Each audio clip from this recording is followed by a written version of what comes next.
هل لك سر عند الله بينك أنت وبين الله؟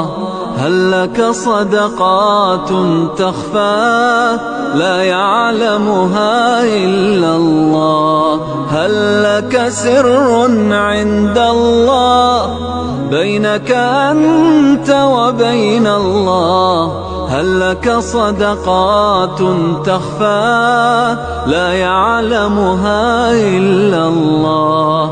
قصص لا تكشف إلا بكتابك حين ترى الله. ما أحراك بهذا أن يكبر قدرك عند الله.